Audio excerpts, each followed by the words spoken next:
Copyright disclaimer under Section 107 of the Copyright Act 1976. Allowance is made for fair use for purposes such as criticism, comment, news reporting, scholarship, and research. Fair use is a use permitted by copyright statute that might otherwise be infringing. Non-profit, educational, or personal use tips the balance in favor of fair use.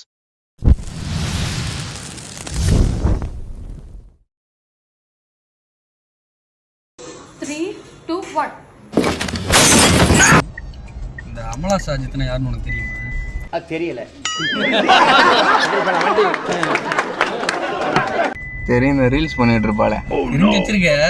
அது தெரியாம எப்படி? அது first உருப்புடன்னு நீங்க நினைக்கிறீங்க.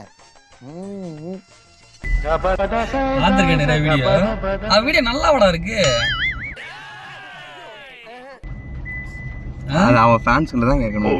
குண்டு பைப்ல எப்படி கோர்த்து விடுது பாரு. நானும் பாக்குறேன். அந்த அளவுல ஒண்ணுமே பண்ண மாட்டாங்க. இது டூ மச். என்ன ஒண்ணு இப்போ ஒரு நம்ம இப்போ கில்லி படத்துல திரிஷா வந்து அந்த மொட்டை மாடல டான்ஸ் ஆட தெரியுமா?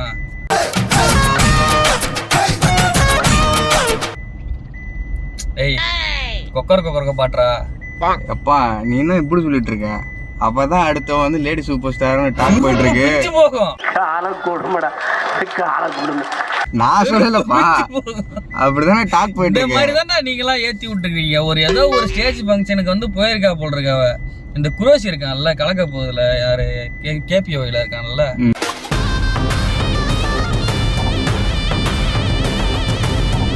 அந்த மண் இவளமோ பெரிய வந்து உலக அழகிய மாதிரியும் அவனுமோ அப்படியே போயிட்டு இவளை எங்கேயுமே பார்க்கவே முடியாதுன்ற மாதிரியும் என்ன பண்ணிருக்கான், போயிட்டு அவ கூட போய் அப்படி டான்ஸ் ஆடி நான் ஸ்கோர் பண்ணிக்கிட்டேன் அப்படின்ற மாதிரி பில்டப்பை காமிச்சு விட்டுருக்கான்டா.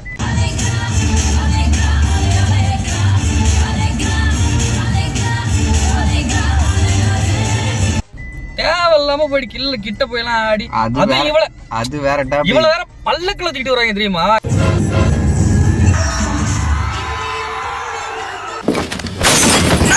எனக்குலாம் வெறி ஆகி போச்சு. சீரியஸா பல்லக்குல தூக்கிட்டு வராங்க. பல்லவையா அட மண் பல்லக்குடா. பல்லக்குனா அதான் அந்த ஆவலப்பூல் வேலப்பூல் சாங் இருக்குல்ல. ஆமா ரஜினி பாட்றா. ஆமா ஆலப்பூல் வேலப்பூல் ஆலம் விழுது போல் அதுல வந்து மீனா தூக்கிட்டு வராங்க பாரு. ரைட் நம்ம இந்த இப்ப பொன்னியின் செல்வன்ல எதற்காக பல்லக்கின் மீது குதிரையை கொண்டு வந்து மோதினீர்கள்? அதேதான் அதில் தூக்கிட்டு வராங்கல்ல, அதில் தான் தூக்கிட்டு வந்திருக்காங்க அந்த இதில். அதில் அவன் நல்லா கூட பர்ஃபார்மன்ஸ் பண்ணல.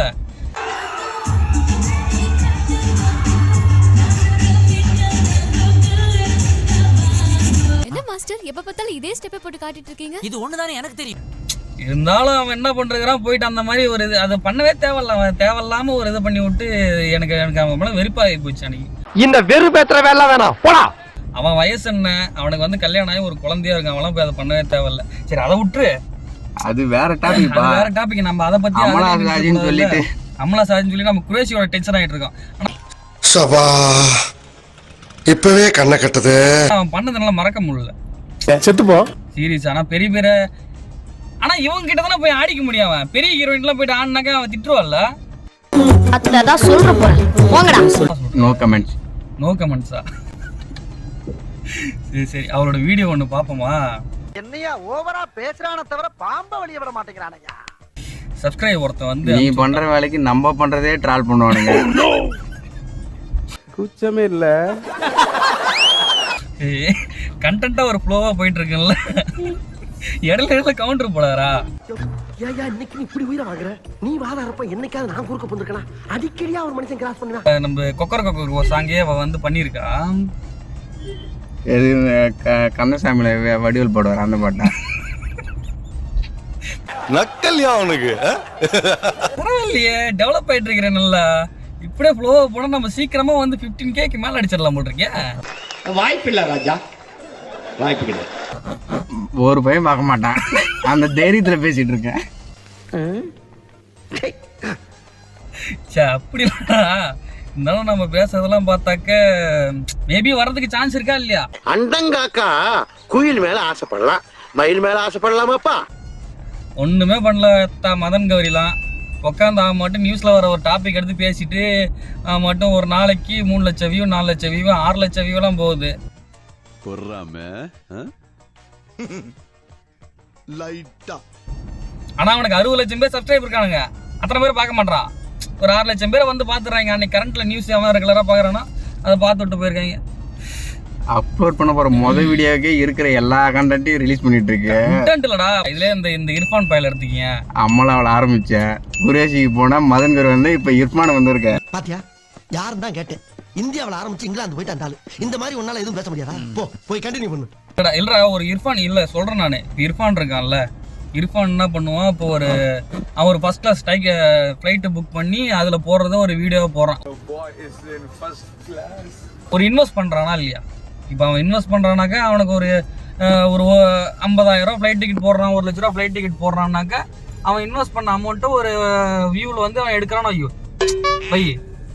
இந்த முன்னெல்லாம் என்ன இன்வெஸ்ட் பண்ணான் இவன்? ஸ்டூடியோவே முன்னெல்லாம் நியூஸ் பேப்பர் தான் பின்னாடி ஒட்டி வச்சிருந்தான். இப்போதான் ஸ்டூடியோ மாத்திருக்கான். அப்படிலாம் பேசாத, எவனா வந்துடா போறான். அவனை கூட பரவாயில்ல, அவனாவது ஒரு கண்டென்ட் எடுத்து இது பண்ணி போட்டுட்டு இருக்கிறான். யாரு மதன் கௌரி ஒரு 4 டாபிக் எடுத்து இப்பெல்லாம் விளாக்னு சொல்லிட்டு அவள ஆரம்பிச்சிருக்காளுங்க பாத்தியா? ஏன்பா இப்ப கப்புள் விளாக் தான் வேற லெவலு. கப்புள் விளாக் கூட பாக்குற மாதிரி இருக்கடா. ஃபேமிலி விளாக்னு சொல்லிட்டு பாத்திரங்க குழம்பு வைக்கிறது, கக்குசை கழுவுறது, பிள்ளைக்கு சளி சிந்தி போறது, ஆய் கழுவி விடுறதெல்லாம் விளாக் எடுத்து போட்டு இருக்கிறாங்க. இன்னைக்கு காலையில 12 மணிக்கு எந்திரிச்சா, ஏன்னா நைட்டு செம்ம கோல்ட் அண்ட் ஃபீவர். அதனால இப்போ நான் ஸ்டீம் குடிக்க போறேன். சௌந்தர்யா காலேஜ் போய் பார்த்தா அவளுக்கு செமிஸ்டர் எக்ஸாம் படிச்சிட்டு இருக்கா. இப்போ எக்ஸாம் முன்னாடி தான் படிப்பா. சதா எதுக்கு டிஸ்டர்ப் பண்றது நானும் போயிட்டேன். இப்போ அம்மா எனக்கு ஸ்டீம் குடிக்கிறதுக்காக ரெடி பண்ணிட்டு இருக்காங்க. இந்த மாதிரி ரெடி சீசன்ல ஸ்டீம் குடிச்சா கோல்டா சீக்கிரமா வராம இருக்கும். அதனால ஸ்டீம் குடிங்க. நல்லா ஸ்டீம் குடிச்சிட்டா இப்போ போயிட்டு நான் குடிச்சிட்டு வந்துறேன். நான் வந்துட்டேன். இப்போ நான் அன்றாட வாழ்க்கையில பண்றதுதான் விளாக். அன்றாட வாழ்க்கை பண்றதா விளாகா? இப்போ நம்ம பண்றதே விளாக் தான். நம்ம பண்றது விளாகா? ஏண்டா விளாக்னா இப்ப நம்ம இருக்கிற இடத்த விட்டு வேற ஒரு இடத்துல போயிட்டு நம்ம எடுத்து போடுறதுக்கு பேர் தான் விளாக். அப்படிதான் சொல்லி அப்லோட் பண்ணிருக்காங்க. அதுதான் விளாகே. ஒரிஜினல் விளாக்னா அதான். இவன் சாணி எள்ளி போடுறதும் பாத்திரம் கழுவுறதும் குழம்பு வைக்கிறதுமா விளாகா போட்டுட்டு இருப்பாங்க. மயிரை புடுங்கி நட்டு நிக்க வைக்க பேச மாதிரி பேசிட்டு இருக்கிற. இப்ப அதான்ப்பா விளாக்னு சொல்லிட்டு இருக்காங்க. ஏன் அதுக்கு முன்னாடிலாம் என்ன தெரியும்? இந்த ஒரு ஃபேமிலி ஒண்ணு ஒரு இன்ஸ்டாகிராம்ல ட்ரோல பார்த்தேன். ஜெஸ்ஸி ஃபேமிலியாமே. நீ பாத்திருக்க அந்த வீடியோவை? அதை பத்தி நான் பேச வரும்ல.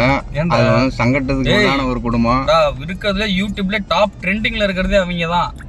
ஜெஸ்ஸி ஃபேமிலின்னு போட்டா போதும், அதுவே சர்ச்சிங்ல ஜேன்னு போட்டா போதும், அது ஃபுல்லாவே வந்துடும். எப்ப பார்த்தாலும் தரித்திரம் பிடிச்ச மாதிரியே பேசிக்கிட்டு இருக்கேன். தரித்திரத்துக்கு பிறந்த தரித்திரமே. அந்த குடும்ப பிரச்சனை கூகுள்ல சர்ச் பண்ணாலே வந்து போயிடுது. அதை பத்தி நான் பேச வரும்ல. குடும்பம் இல்லடா, அவனுங்க பிரச்சனை பண்றாங்களா இல்ல காசு கொடுத்து எவனா பிரச்சனை பண்ணுங்க அப்படின்னு சொல்றானுங்களா அப்படின்ற மாதிரி தெரியலையடா. அது நல்லா நடிச்சாதான் கம்பெனில காசு வாங்க முடியும். இப்ப பாரு நடிப்பேன். ஒரு நாள் இல்லையா போட்டு போட்டு கொள்ள ஐயா என் நகையை உரக இல்லடா இது சிரிக்கிறது சீரியஸா அவங்க அப்படிதான் பேசுறாங்க. நீ பாத்திருக்கியா? இன்ஸ்டாகிராம்ல ஒரு போஸ்ட் ஒருத்தன் போட்டிருக்கான். வெல்கம் சொல்லிருக்கிறேன் உங்களுக்கு, வெல்கம் டு ஜெஸ்ஸி ஃபேமிலி. டே ஒரு தரங்கட்ட குடும்பம் வருது. ஆஹா ஒரு தரங்கட்ட குடும்பம் வருது. இவளுகளை பார்த்தாலே பழைய சோறு கிடைக்காத. வண்டி திருப்பு வண்டி திருப்பு வண்டி திருப்பு. எனக்கு பார்த்தோன்னு சிரிப்பு தாங்கல. தேவையில்லாம் குடும்ப மேட்டர்லாம் தூக்கி வெளியில தெரியும். இப்ப ரீசெண்டா அவங்களுக்கு குழந்தை பிறந்திருக்கு. இவனுங்க தான் இப்படி பண்ணிட்டு இருக்கிறானுங்க. பிறக்க போற குழந்தையாவது ஒழுங்கா எதனாவது பண்ணுவாங்களான்னு பார்த்தாக்க அந்த குழந்தைய வீடியோல காட்டி அதுக்கு ஒரு பேர் வச்சிருக்காங்க. அந்த பேர் என்ன சொல்லு பார்த்தா தெரியல. என்ன ரமேஷ் சுரேஷ் அந்த மாதிரி வச்சிருப்பாங்க. பொம்பளை குழந்தைடா. பொம்பளை குழந்தையா? அதை சொல்லுமா இல்லையா? அப்பா பேர் என்ன? தேயக்கடாவுடைய ஆண் குழந்தைக்கு கருணாநிதி என்று பேர் சூட்டப்படுகிறது. ஆக்கி விட்டுட்டு இருக்க என்ன சொல்லணுமா இல்ல? ஆம்பளை குழந்தை பொம்பளை குழந்தை அதான்டா. என்ன காவியாவோ ஓவியாவோ வச்சிருக்க போறாங்க. அதாவது பழைய பேர், அதாவது கொஞ்சம் நல்ல பேர்னு வச்சுக்க. சரி காவியா ஓவியான்னு கொஞ்சம் ஸ்டைலா வச்சிருக்காங்க அப்படின்ற மாதிரி. வேற வேற எதனா யோசிக்க. நீ உனக்கா உனக்கே ஒரு குழந்தை பிறகு ஒரு நல்ல பேரா அந்த குழந்தை ஒரு பெரிய ஆளாகணும் அப்படின்னாக்கா அதுக்கு நீ என்ன பேர் வைப்ப? பேர்ல என்ன பெரிய ஆக போகுது? அது ஒழுங்கா இருந்தா படிச்சா பெரிய ஆக போகுது. பேசாரா நான் சொல்றது என்னன்னா கான்செப்டுக்குள்ள வான்றேன். உனக்கு ஒரு குழந்தை கூறி முன்ன மாதிரி பேச பேர் வச்சாதான் பெரிய ஆகும். என்ன ஆவல, இதுக்கப்புறமா ஆவாது, உனக்கு எவனும் வந்து பொண்ணும் தரமாட்டான் சரியா? நீ கடைசி வரைக்கும் இதே மொட்டை பயலாவே இருக்க போறதுதான் கதை.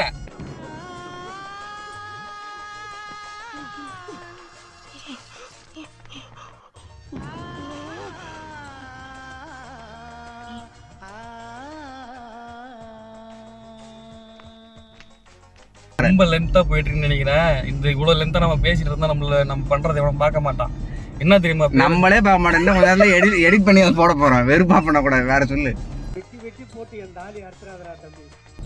அந்த பொண்ணு வந்து சரித்திரத்துல வந்து பெரிய வந்து ஆளாகணும், சரித்திரத்துல வந்து பெரிய ஒரு இடம் பிடிக்கணும், சரித்திரத்துல வந்து பெரிய ஒரு லேபிள் ஆகணும். கேஜிஎஃப் படத்துல ஹீரோவே கொண்டாங்க. நீ இன்னமும் பில்டப் கொடுத்துட்டு இருக்க விஷயத்துக்கு வா. The name is Saritra.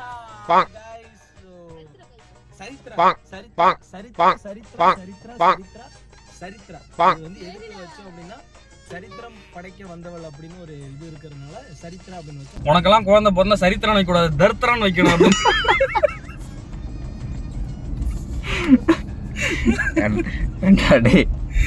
அவங்க பண்ண வேலைக்கு இல்லடா, ஒரு பேரை வைக்கிறான் பாரு, சரித்திரம் படைக்கணும் சரித்திரம் வச்சான் மெண்டல். எனக்கு அவங்கள பார்த்தாலே பிடிக்க மாட்டேதுடா. அவனுங்களும் அடிச்சுக்கிறானுங்க. அவன் பொண்ணு போயிட்டீங்க. செக் நம்ம வந்து அமலா சாஜித்தோட ட்ரோல் தான் நம்ம பார்த்துட்டு இருந்தோம்.